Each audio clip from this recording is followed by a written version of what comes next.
আছো তোমরা সবাই? আশা করি তোমরা আগের থেকে অনেক বেশি পজিটিভ আছো, অনেক বেশি প্রোটেক্টেড ফিল করছো নিজেকে। কি একটু হালকা লাগছে তো কালকের থেকে? প্লিজ আমাকে সঠিকটা জানাবে। একটাই কথা বলতে চাইবো, কষ্ট পেয়ে না কষ্টের সমাধান হয় না, একটু ঘুরে দাঁড়াও। আর আজকের যে মেসেজটা এসছে সেই মেসেজটা এটা বলছে যে শত্রু আজকে নিজের চোখের জল ফেলতে বাধ্য হচ্ছে। ডিটেল রিডিংয়ে যাব, তার আগে দুটো কথা বলবো। একটা হচ্ছে রিডিংটা টাইমলেস, জেন্ডার স্পেসিফিক নয়, সমস্ত জোডিয়াক সাইনের সমস্ত ধরনের মানুষের জন্য কমন জেনারেল কালেকটিভ রিডিং। যতটা ম্যাচ করবে ততটা নেবে, বাকিটা অন্যদের জন্য ছেড়ে দেবে। গেল একটা কথা। দ্বিতীয় কথা, যারা আমার থেকে পার্সোনাল রিডিং নিতে চাইছো তাদের বলছি, ভিডিও ডেসক্রিপশন বক্সেও দেখবে লেখা আছে। এছাড়া এখানে এই যে 8017358735 এই নাম্বারে হোয়াটসঅ্যাপ করে আমার সঙ্গে যোগাযোগ করতে পারো, বা আরেকটা নাম্বার আমি মুখে বলে দিচ্ছি, সেই নাম্বারটা লিখে নিতে পারো, 9062656579। এই দুটোর মধ্যে যে কোনো একটা নাম্বারে হোয়াটসঅ্যাপ করে আমার সঙ্গে যোগাযোগ করো। প্লিজ কল করো না, আমার কল একদম ধরা হয় না, সাইলেন্ট করে থাকে ফোনগুলো, ঠিক আছে? প্লিজ কল করো না, তুমি হোয়াটসঅ্যাপে আমাকে অডিও মেসেজ করে রেখে দাও, আমি ঠিক শুনবো, শুনে ঠিক উত্তর দেবো তোমাকে, নিশ্চিন্ত থাকতে পারো। আচ্ছা, তো রিডিংয়ে চলে আসি। রিডিং শুরু করার আগে আমি আজকে একটা কথা বলে নিতে চাই, রিডিংটা কিন্তু সবার জন্য নয়, খুব কম সংখ্যক পার্সনের জন্য। তো যতটা ম্যাচ করবে ততটা নেবে, আমি বারবার বলছি। এই রিডিংটা সেই মানুষগুলোর জন্য যে মানুষগুলো বহু বছর ধরে একটা প্রশ্ন নিজের মনের মধ্যে লুকিয়ে রেখেছে, আমি এত কষ্ট কেন পেলাম, আমি এতটা দিয়েও শেষ পর্যন্ত কেন শূন্য হাতে রয়ে গেলাম, আমি যাদের নিজের মানুষ ভেবেছিলাম তারাই কেন আমার জীবনের সবচেয়ে বড় শত্রুটা হয়ে উঠল। কার্ডগুলো হাতে নিয়ে আমি প্রচণ্ড একটা ভারী এনার্জি পাচ্ছি আজকে, জানো তো? এটা কিন্তু দুঃখের এনার্জি নয়, বলা যেতে পারে এটা একটা এতদিনের একটা দীর্ঘ যে বিশ্বাস, তোমার যে বিশ্বাস, সেই বিশ্বাসটা ভাঙার এনার্জি। এটা সেই কষ্ট না যা যা শরীরে জখম লাগলে যেরকম কষ্ট হয়, এটা সেরকম না। এটা সেই কষ্ট যা শরীরে লাগে না, এটা সেই কষ্ট যেটা পুরো আত্মার মধ্যে ক্ষত সৃষ্টি করে দেয়। আমি এমন একজনকে দেখতে পাচ্ছি এখানে যে একসময় বিশ্বাস করতো যে ভালোবাসা দিয়ে সব কিছু জয় করা যায়, সততা দিয়ে সব কিছু টিকিয়ে রাখা যায়, ত্যাগ করলে একদিন তার মূল্য পাওয়া যায়। কিন্তু জীবন তাকে অন্য শিক্ষা দিচ্ছে। আমি এখানে দেখতে পাচ্ছি তুমি বরাবর মানুষের পাশে দাঁড়িয়েছো প্রত্যেকটা সময়। কেউ টাকা চেয়েছে, তুমি তাকে টাকা দিয়ে দিয়েছো। কেউ সময় চেয়েছে, তুমি তাকে সময় দিয়েছো, তোমার মূল্যবান সময়। সেই সময় হয়তো তুমি জব করতে, সেই সময় হয়তো তুমি পুজো করতে, ঠিক আছে, বা সেই সময় হয়তো তুমি নিজের জন্য কিছু করতে, সেই সময়টা তুমি তাকে দিয়ে দিয়েছো। কেউ সাহায্য চেয়েছে, তুমি সেটা দিয়েছো। কেউ কাঁদলে তুমি নিজের ঘুম ত্যাগ করে তার পাশে গিয়ে দাঁড়িয়েছো। কিন্তু যখন তোমার কাঁদার সময় এসেছে তখন চারপাশটা কিন্তু ফাঁকা। এখানে তোমার জীবনে এমন একজন মানুষ ছিল যাকে তুমি শুধু ভালোবাসোনি, তাকে তুমি বিশ্বাস করেছো। হয়তো সে তোমার পরিবারের কেউ হতে পারে, তোমার বন্ধু, হয়তোবা এমন কেউ যার কথা তুমি কোনো দিন কোনো মানে কোনো রকম প্রশ্নের মধ্যেই আনোনি, যে একে অবিশ্বাস করা কোনো প্রশ্নই নেই। মানে তোমার এতটা একটা চোখ বন্ধ করে বলে না বিশ্বাস করা, ওই যে একটা আমার কথা মনে পড়ছে, ডিডি গেঞ্জি, চোখ বন্ধ করে ভরসা করা যায়, তো তোমার কাছে ওটা ওরকম ছিল। কিন্তু পরবর্তীকালে ব্যাপারটা পুরো ঘুরে দাঁড়ালো। ধীরে ধীরে তুমি বুঝতে পারলে যে সম্পর্কটা একতরফা। তুমি দিচ্ছিলে, সে নিচ্ছিল। তুমি ক্ষমা করছিলে, সে আঘাত করছিল। তুমি সম্পর্ক বাঁচাতে চাইছিলে, সে সম্পর্কে সদ্ব্যবহার করছিল। হাসি পাচ্ছে, কষ্টও হচ্ছে, হাসিও পাচ্ছে। তোমারও আজকে মনে হচ্ছে ঠিক এরকমই অবস্থা, যে শুনছো, তুমিও কাঁদছো আবার হাসছো। আমি কি খুব ভুল বললাম? কারণ তোমার এনার্জিতেই আমার এনার্জি আসে। আমি এখানে খুব স্পষ্ট না একটা দৃশ্য দেখতে পাচ্ছি, জানো তো? প্রথম দিকে তুমি না কিছুই বুঝতে পারোনি, কেন কি তোমার মন ভীষণ পরিষ্কার ছিল। আর যাদের মন পরিষ্কার হয় তারা অন্যের ভেতরের অন্ধকারটা সহজে দেখতে পায় না, যেটা তুমি দেখতে পাওনি, অন্ধ তো তুমি। যাই হোক, তুমি ভাবতে না ওই মানুষটা কখনো এমনটা করতে পারে না। তোমাকে হয়তো ওর সম্পর্কে এর আগেও কেউ অ্যাওয়ার করেছিল যে তুই যাকে বিশ্বাস করছিস মানুষটা কিন্তু এরকম, তুই তুই কিন্তু ভুল করছিস। ও কিন্তু আগেও এরকম মানুষকে ঠকিয়েছে, ওর কিন্তু আগেও প্রেম ছিল, ও কিন্তু আগেও কাউকে ভালোবেসেছে, কিন্তু ভালোবেসে আলটিমেটলি নিজের ভোগটা নিয়ে বেরিয়ে গেছে। ঠিক আছে, আমার এরকম ধরনের এনার্জি আছে। এ কিন্তু আগেও আরও কারো বন্ধু হয়েছিল, কিন্তু তাকে ঠকিয়ে বেরিয়ে গেছে। তুই কিন্তু একে বিশ্বাস করে ভুল করছিস। কিন্তু তোমার মনে কি এসছে, না না ও এমনটা করতেই পারে না, ও আমাকে জেলাস করছে, ও আমাকে হিংসা করছে, এই বলবে তুমি কান্নাও করেছো, প্লাস তুমি কখনো বিশ্বাসই করতে চাওনি যে ও তোমার সঙ্গে কোনো রকম বিশ্বাসঘাতকতা করতে পারে। তোমার বারবারই মনে হয়েছে না না আমি ভুল বুঝছি, না ওর হয়তো অন্য কোনো কারণ আছে। এই না বলতে বলতেই দেখো লাভার্সের এনার্জি এসছে, না বলতে বলতেই তুমি বছরের পর বছর পার করে দিয়েছো। আর ঠিক সেই সময় তোমার এনার্জি ধীরে ধীরে নিঃশেষ হয়ে যাচ্ছিল। এটা কি তুমি খেয়াল করেছিলে? কিছু মানুষের সঙ্গে কথা বলার পর তুমি অদ্ভুতভাবে ক্লান্ত হয়ে যেতে, কখনো খেয়াল করেছো এটা তুমি? কিছু মানুষের জন্য কাজ করতে গিয়ে তোমার নিজের জীবনটাই থেমে গেছিল। কারোর জন্য তুমি টাকা পয়সা দিয়ে কাজ করলে তোমার নিজের টাকা পয়সা আসার পথ বন্ধ হয়ে গেল। কারোর জন্য তুমি কারো শারীরিক কষ্ট হয়েছে, তুমি শারীরিক কষ্ট সারানোর জন্য ডাক্তারের কাছে নিয়ে গেলে, যতটা যা করার করলে, এসে তুমি শারীরিক কষ্টে পড়ে গেলে 24 ঘন্টার মধ্যে বা 72 ঘন্টার মধ্যে। কার কার জীবনে এটা হয়েছে? এখানে এনার্জি তোমার কেড়ে নেওয়া হয়েছে ওই সময়।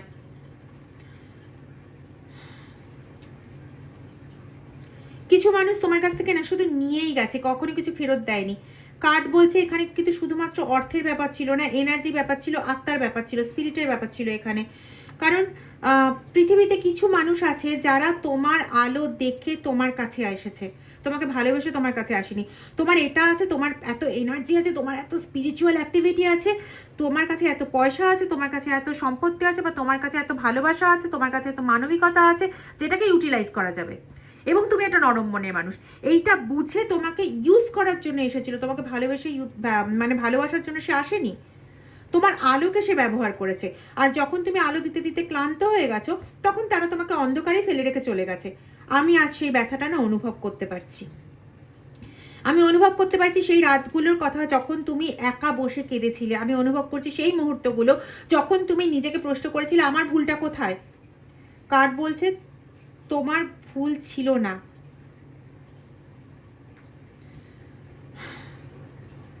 তোমার ভুল ছিল ভুল মানুষকে ভালোবাসা। তোমার ভুল ছিল যারা তোমাকে বোঝাতে চেয়েছিল তাদের কথাগুলো বিশ্বাস না করা। কারণ ইউনিভার্স তখনও তোমাকে সচেতন করার জন্য মানুষ পাঠিয়েছিল, তখনও তোমাকে বিভিন্ন রকম রিলস বলো বা সোশ্যাল মিডিয়ায় বিভিন্ন রকম অ্যাক্টিভিটি বলো, সেগুলোর মাধ্যমে তোমাকে বোঝানোর চেষ্টা করেছিল যে তুমি যেটা করছো সেটা সঠিক নয়। যে মানুষটাকে তুমি বিশ্বাস করছো সেই মানুষটা তোমার বিশ্বাসের যোগ্যই নয়, সে তোমার পাতে দেওয়ারই যোগ্য নয়। বিশ্বাস তো অনেক পরের কথা।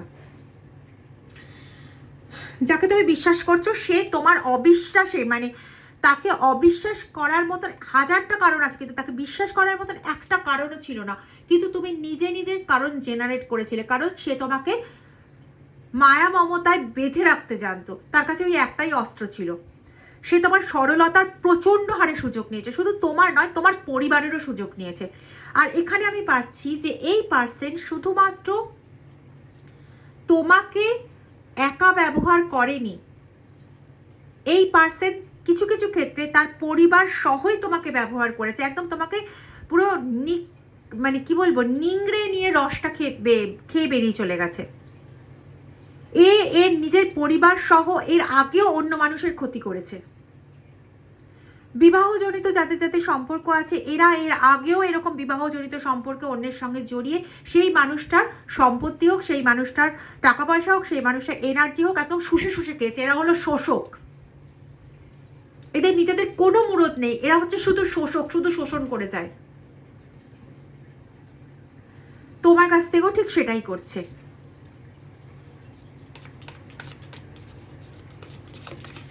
আর যখন তুমি এই সত্যিটা বুঝতে শুরু করেছিলে, মানে এদের এমন এনার্জি না, এদেরকে কখনো বিশ্বাস করাই যায় না, এদের বিশ্বাস করার মতো কোনো যোগ্যতাও ছিল না। আর যেটা বলছিলাম যে যখন তুমি সত্যিটা বুঝতে শুরু করলে, যখন তুমি তার থেকে দূরে সরে যেতে শুরু করলে, যখন তুমি নিজের সম্মান ফিরিয়ে নিতে শুরু করলে, ঠিক তখনই শুরু হলো সেই অন্ধকার অধ্যায়। কারণ যারা তোমাকে ব্যবহার করছিল, যারা তোমার পরিবর্তন মেনে নিতে পারেনি, যারা ভাবতো তুমি চিরকাল একই থেকে যাবে, ওদের ব্যবহারযোগ্য একটা এলিমেন্ট হয়ে থেকে যাবে। সেই বিশ্বাসঘাতক অসভ্য মানুষগুলো তোমার কাছ থেকে আর কি আশা করবে?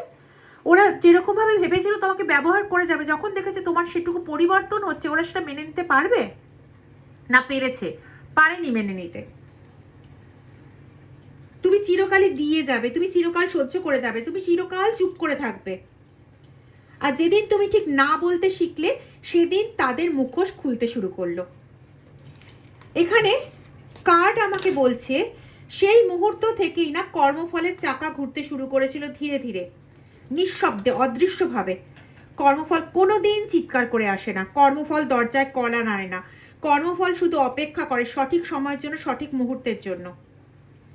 আর আজ সেই সঠিক সময়, আজ সেই সময় অনেকের জীবনে এসে দাঁড়িয়েছে, অনেকের জীবনে।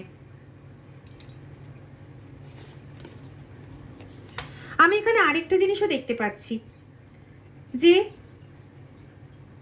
তুমি যখন কষ্টের মধ্যে দিয়ে যাচ্ছিলে তখন সবাই হাসছিল, অনেকেই ভাবছিল তোমার গল্প শেষ, অনেকেই ভাবছিল তুমি আর কোনোদিন উঠে দাঁড়াতে পারবে না।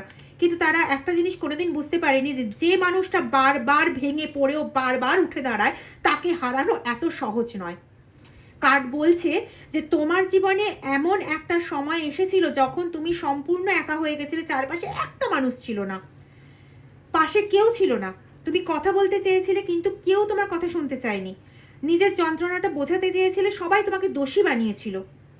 এমনকি সেই সময় তোমার নিজের অত্যন্ত আপন লোকজন, কারো কারো ক্ষেত্রে পাচ্ছি তোমার নিজের বাবা মা পর্যন্ত তোমার কথা বিশ্বাস করেনি, তোমাকে ছেড়ে দিয়েছিল একটা যুদ্ধের পথে। তুমি যাতে নিজেকে নিজে প্রমাণ করে আরেকবার নিজে উঠে দাঁড়াও, সেই পথে তোমাকে ছেড়ে দেওয়া হয়েছিল।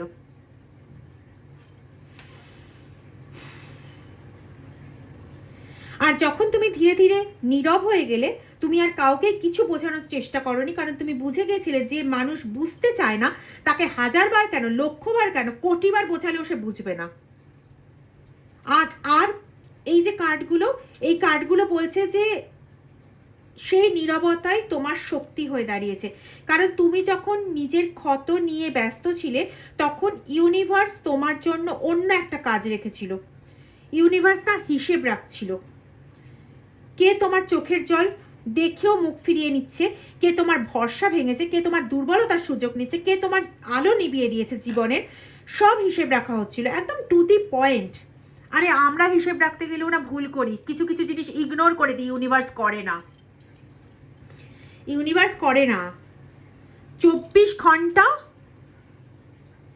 ইন্টু 60 মিনিট, 365 দিন, প্রত্যেকটা সেকেন্ড, প্রত্যেকটা মিনিট, প্রত্যেকটা মুহূর্তের হিসেব থাকে ইউনিভার্সের কাছে।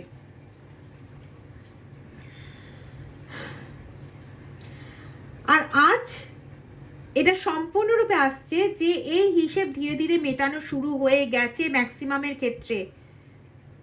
আগেই বলেছিলাম না, কর্মফল হঠাৎ করে এসে পড়ে না, ধীরে ধীরে আসে, দরজায় কড়া নেড়ে আসে না, সাইলেন্টলি জীবনের মধ্যে ঢুকে যায়। কারণ অন্যকে কর্মফল দেওয়া মানুষটা শুরু করেছিল নিজের জীবন থেকেই সাইলেন্টলি, তাই কর্মফলও দরজায় নক করে আসে না। অনেকেই আমাকে প্রশ্ন করো, দিদি ওরা কবে, ওদের ব্যাকফায়ার কবে হবে? আমি তাদেরকে উত্তর দিই, এটা আমি বলতে পারবো না। তার কারণটা হচ্ছে আমি আজকে খোলসা করছি সেটা, অনেক ক্লায়েন্টেরও এটা ক্লিয়ার হবে। ব্যাকফায়ার একদিনে হয় না, কর্মফল একদিনে পায় না। যেদিন থেকে সে অকর্মণ্যতার কাজ শুরু করেছে, যেদিন থেকে সে অসভ্যতার কাজ শুরু করেছে, সেদিন থেকেই তার কর্মফলও ধীরে ধীরে ধীরে ধীরে শুরু হয়ে যায়। পায়টা কবে? যখন তুমি এগোতে শুরু করো এবং তার ভাড়ার পূর্ণ হয়ে আসে। তুমি না এগোলে সেই কর্মফল জীবনেও এগোবে না। তুমি যখন পজিটিভলি এগোবে, কর্মফলও এগোতে থাকবে। কারণ ইউনিভার্স তোমাকে প্রোটেক্ট করবে, কিন্তু ইউনিভার্স কর্মফলটা দিতে শুরু করবে না যখন তুমি তোমাকে আগে চাগায়, সে তোমাকে চাগায়। আমার কাছে যতজন ক্লায়েন্ট আসে, একজন আমাকে বলতে পারবে না যে আমি আগে তাদেরকে উদ্বুদ্ধ না করে আমি তাদের কাজ হাতে নিয়েছি। আমি আগে তাদেরকে উদ্বুদ্ধ করি, আমি আগে তাদেরকে বলি। হ্যাঁ, খুব কমজন হয়েছে, অবশ্যই আছে এরকম, যে তাদেরকে সাথে সাথেই আমি তাদের কাটান কাজ শুরু করেছি, এরকম খুব কমজন আছে। ম্যাক্সিমামকেই আমি 4 দিন, 7 দিন বা 11 দিন বা 1 মাস একটা ব্যবধান দিয়ে বলি যে তোমরা এই কাজগুলো করো, তারপরে আমি নিজে দেখি যে সে তৈরি হয়েছে কিনা। কারণ আমি কাটান ক্রিয়া করব, আর তারপরে যদি সে তৈরি হয়ে না থাকে, সে সেটার এফেক্ট বুঝবে না, শুধু শুধু তার টাকা পয়সা নষ্ট হবে। আর আমি কোথা থেকে বুঝবো? আমি কোনো মাতব্বর নই। এই অল্প শিক্ষায় ভয়ঙ্করী এই রিডারদের মতন রিডার আজ অব্দি হতে পারলাম না, কি করব? ভবিষ্যতের কথা তো বলতে পারি না, ভবিষ্যতে এখন সুমনাদি লোভী হয়ে যাবে কিনা তা তো বলতে পারছি না।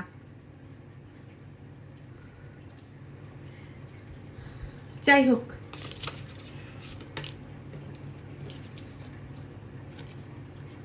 আন্ডারওয়ার্ল্ডের কার্ড এসছে এখানে, হান্টারের কার্ড এসছে। আচ্ছা দেখো, তোমাদের মধ্যে অনেকেই আছো যারা তোমার শত্রুদের বাইরে থেকে দেখে কিছুই বুঝতে পারছো না। তোমরা শুধু একটা জিনিস বলছো, কই ওদের তো কিছু হলো না, ওদের তো কিছু হয়নি। কিন্তু কার্ড এখানে পরিষ্কারভাবে বলছে, আন্ডারওয়ার্ল্ড এবং হান্টার, এই দুটো কার্ড কিন্তু এখানে পরিষ্কারভাবে বলছে যে ওদের ভেতরে ভেতরে অনেক কিছু বদলে গেছে।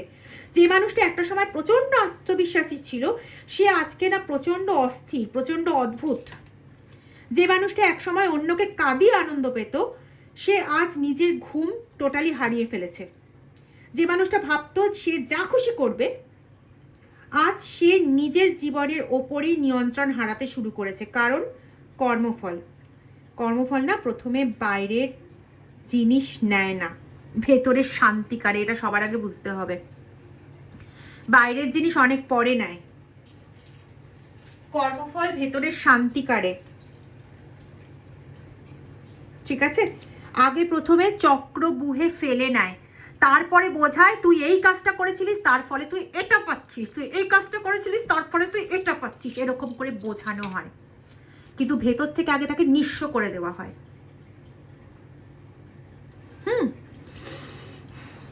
যখন তুমি নিজের বিশ্বাসের ওপর ভর করে যে সময়টা তুমি এগিয়ে যাচ্ছিলে, যে সময়টাতে তোমার তাও একটু হলেও খটকা লেগেছিল যে এই মানুষটা তোমার সঙ্গে গন্ডগোল করছে, সেই সময়টাতে ও যখন বুঝতে পেরেছিল তোমাকে কি বসে রাখতে তাহলে পারবে না, তখন তোমার ওপর প্রত্যাঘাত করার জন্য সে তন্ত্রের সাহায্য নিয়েছিল, তান্ত্রিকের সাহায্য নিয়েছিল, তোমার ওপর স্পিরিট চাপিয়েছিল। এখনো তোমার সঙ্গে সেটা রয়েছে, কিন্তু ডিভাইন প্রোটেক্ট করে রেখেছে বলে সেই স্পিরিট তোমার কোনো ক্ষতি করতে পারছে না। বা ডিভাইন তোমাকে পথও দেখিয়ে দিচ্ছে যে এখানে এটা কর, ওটা কর, সেটা কর, এইভাবে এগো, এই কর, তোমাকে পুরো নিজের হাতে করে নিয়ে যাচ্ছেন। আজকে কেন নিয়ে যাচ্ছেন? কারণ আজকে তুমি সেই পাটা বাড়িয়েছো, ওই যে স্টেপটা ফেলেছো। যখন ও বুঝতে পারলো যে তুমি তার কথায় উঠবে বসবে না, চেঞ্জ হয়েছে, এই চেঞ্জটা তোমার দিক থেকে হয়েছে বলেই ইউনিভার্স আজকে তোমাকে পুরো গার্ড করছে। এই চেঞ্জটা করো, এই চেঞ্জটা দরকার। এই চেঞ্জ না করলে কোনো কাটান ক্রিয়ার জন্মে কাজ দেবে না।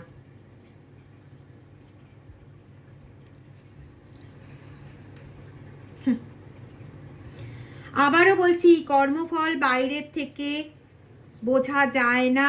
কর্মফল প্রথমে বাইরের জিনিস নেয় না, ভেতরের শান্তি কেড়ে নেয়, এটা মনে রাখো।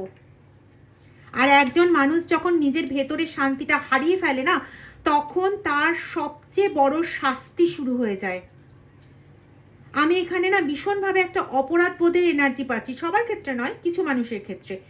তারা এখন মাঝে মাঝে পুরোনো ঘটনাগুলো মনে করছে তারা কি করেছিল, কিভাবে একজন মানুষকে দিনের পর দিন কষ্ট দিয়েছিল, কিভাবে একজনের ভালোবাসা দুর্বলতা বানিয়ে তুলেছিল, কিভাবে একজন মানুষকে নীরবে কান্না করতে বাধ্য করেছিল।